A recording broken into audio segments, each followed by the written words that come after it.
Breaking news এবং দেশের লাখো সরকারি কর্মচারী ও সাধারণ মানুষের জন্য এক অভূতপূর্ব ও স্বস্তিদায়ক খবর। প্রিয় সরকারি চাকুরিজীবী ভাই ও বোনেরা, আজকের সকালের আপডেট নিউজে আপনাদের স্বাগতম। যারা আমাদের চ্যানেলে নতুন তারা এখনই চ্যানেলটি সাবস্ক্রাইব করুন। আর হ্যাঁ, অবশ্যই কমেন্ট করে জানাবেন আপনারা কে কোন জেলা থেকে আমাদের ভিডিওটি দেখছেন। তবে চলুন কথা না বাড়িয়ে আজকের সর্বশেষ সংবাদটি জেনে নিন।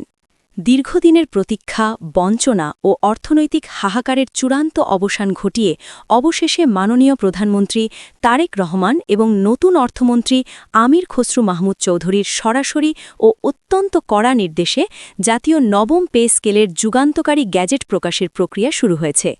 শুধু তাই নয়, এর পাশাপাশি অর্থ মন্ত্রণালয় থেকে প্রবীণদের জন্য শতভাগ বা ১০০% পেনশন সুবিধার বিষয়েও অত্যন্ত স্পষ্ট ও জোরালো নির্দেশ এসেছে।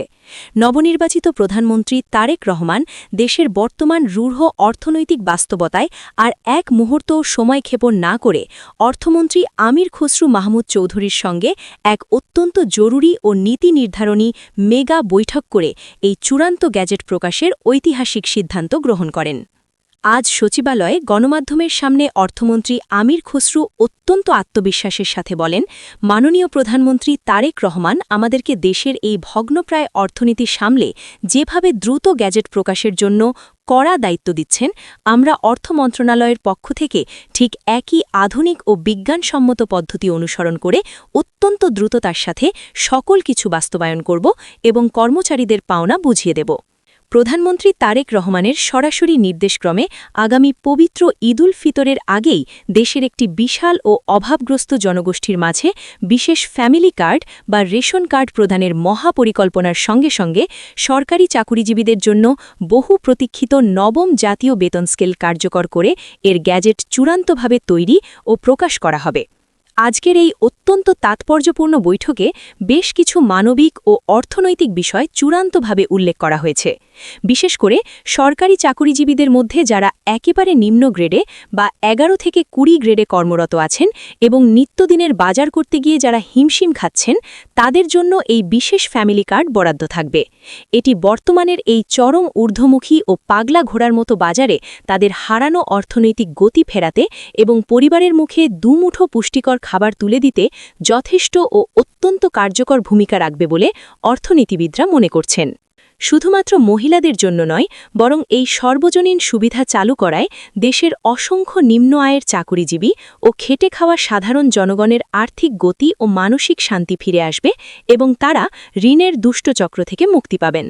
তবে মাননীয় প্রধানমন্ত্রী তারেক রহমান অত্যন্ত বাস্তববাদী ও দূরদর্শী একজন রাষ্ট্রনায়কের মতো বলেন, বাংলাদেশে বর্তমানে সরকারি চাকুরিজীবী আছেন মোট ২২ লক্ষ।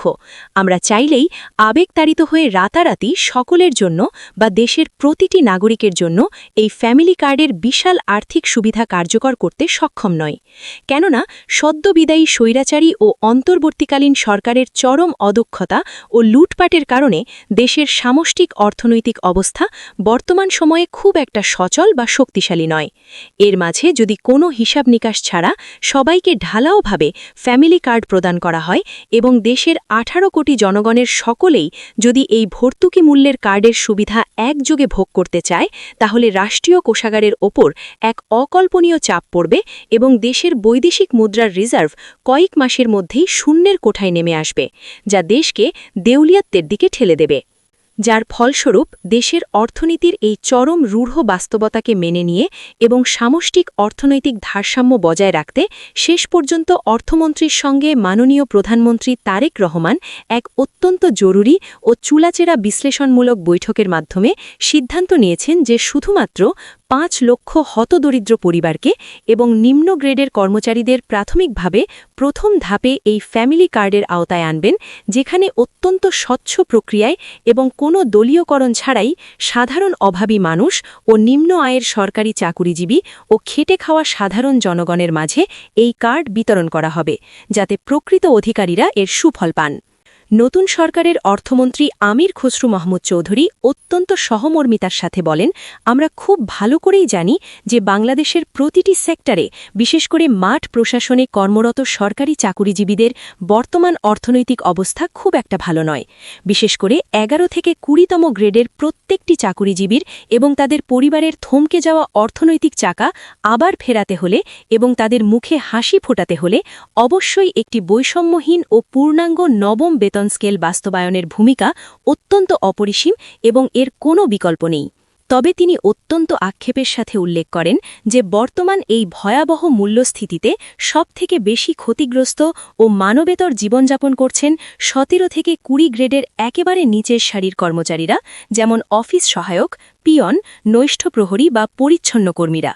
সর্বশেষ ২০১৫ সালের অষ্টম পে স্কেলের কাঠামো অনুযায়ী এই নিচের ৩ বা ৪ গ্রেডের একজন সাধারণ কর্মচারী মাস শেষে যে সামান্য বেতন বা পারিশ্রমিক পান, তা দিয়ে বর্তমান সময়ে ঢাকা বা বড় শহরের মতো জায়গায় তো দূরের কথা, গ্রামের বাড়িতেও সংসার চালানো অত্যন্ত কষ্টসাধ্য এবং রীতিমতো অসম্ভব হয়ে পড়েছে। তাই তাদের জন্য যদি এই নতুন পে স্কেলে স্পেশালভাবে বা আলাদা করে কোনো বিশেষ ভাতা, যেমন যাতায়াত, টিফিন বা চিকিৎসা ভাতা কয়েক গুণ বৃদ্ধি করে সংযুক্ত না করা হয়, তাহলে এই নবম জাতীয় বেতন স্কেল তাদের জীবনে খুব একটা সহায়কপূর্ণ বা স্বস্তিদায়ক হবে না। যার ফলে প্রধানমন্ত্রী তারেক রহমান অত্যন্ত মানবিক দৃষ্টিকোণ থেকে চাচ্ছেন যে ১১ থেকে ২০ গ্রেডের জন্য সাধারণভাবে যতটুকু ভাতা গ্যাজেটে সংযুক্ত করা থাকবে, তার থেকেও ১৭ থেকে ২০ গ্রেডের একেবারে নিম্ন আয়ের কর্মচারীদের জন্য আরও উন্নত মানের বিশেষ এবং একটি যুগান্তকারী আর্থিক সুবিধা গ্যাজেটে সংযুক্ত করা থাকবে, যাতে সমাজে তাদের জীবনযাত্রার মান বাড়ে এবং তারা খেয়ে পড়ে বাঁচতে পারেন। তবে পে স্কেলের ভারসাম্য ও প্রশাসনিক শৃঙ্খলা রক্ষার স্বার্থে ১ থেকে ২০ গ্রেডের অফিসারদের স্বাভাবিক ও আনুপাতিক নিয়মে নবম জাতীয় বেতনের মূল বেসিক বা সর্বোচ্চ সিলিং ১,৬০,০০০ টাকা পর্যন্ত গ্যাজেটের সগৌরবে বহাল থাকবে, যাতে সিনিয়র ও মেধাবী অফিসাররাও রাষ্ট্রীয় সেবায় আরও বেশি উৎসাহিত হন। অর্থ মন্ত্রণালয় ও জনপ্রশাসন মন্ত্রণালয়ের সংশ্লিষ্ট কর্তৃপক্ষের একাধিক শীর্ষ ও বিশ্বস্ত সূত্র অত্যন্ত জোরালোভাবে নিশ্চিত করেছেন যে বাংলাদেশে ২২ লক্ষ সরকারি চাকুরিজীবীর দীর্ঘ ১ দশকের বঞ্চনা ও সকল ন্যায্য দাবি আগামী মাত্র ১ মাসের মধ্যেই ধাপে ধাপে পূরণ করা হবে। মোট কথাই, আগামী পবিত্র ঈদ উল ফিতরের আগেই এই ঐতিহাসিক গ্যাজেট প্রকাশের জন্য প্রধানমন্ত্রী তারেক রহমান নিজে অত্যন্ত আন্তরিকতার সাথে সর্বোচ্চ রাষ্ট্রীয় তৎপরতা চালিয়ে যাচ্ছেন এবং প্রতিটি ফাইলের অগ্রগতি তিনি নিজে মনিটরিং করছেন।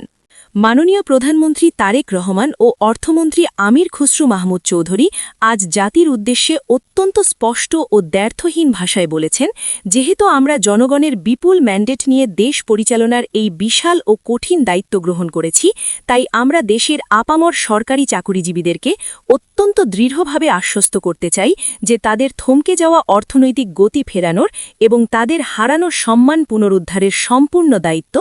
আজ থেকে আমাদের হাতে।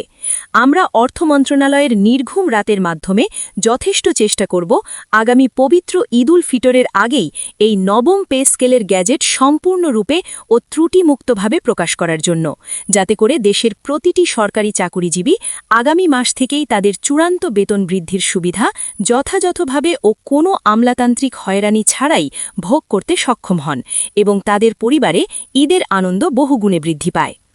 আজ দুপুরে দেশের শীর্ষস্থানীয় অর্থনীতিবিদ, বাংলাদেশ ব্যাংকের প্রাক্তন গভর্নর এবং পলিসি মেকারদের সঙ্গে যখন প্রধানমন্ত্রী তারেক রহমানের এক অত্যন্ত গুরুত্বপূর্ণ এবং দীর্ঘ বৈঠক হয়, তখন সেই বৈঠকে অর্থনীতিবিদরা অত্যন্ত যুক্তিনির্ভর একটি বিষয় সরকারের দৃষ্টি আকর্ষণ করেন। তারা বলেন, বর্তমান দুর্মূল্যের বাজারে শুধুমাত্র একটি আংশিক বেতন স্কেল বা মহার্ঘ ভাতা বাস্তবায়ন করে অথবা মূল বেসিক সর্বনিম্ন ২০,০০০ টাকা নির্ধারণ করলেই নতুন সরকারের সাংবিধানিক ও নৈতিক দায়িত্ব শেষ হবে না।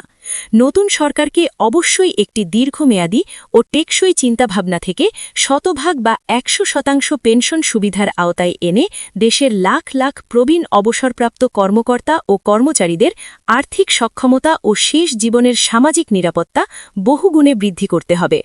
ভিডিওটি খুবই জরুরি, তাই দয়া করে সবার সাথে ভিডিওটি শেয়ার করতে ভুলবেন না। আর নতুন ভিডিও আপডেট পেতে এখনই চ্যানেলটি সাবস্ক্রাইব করুন।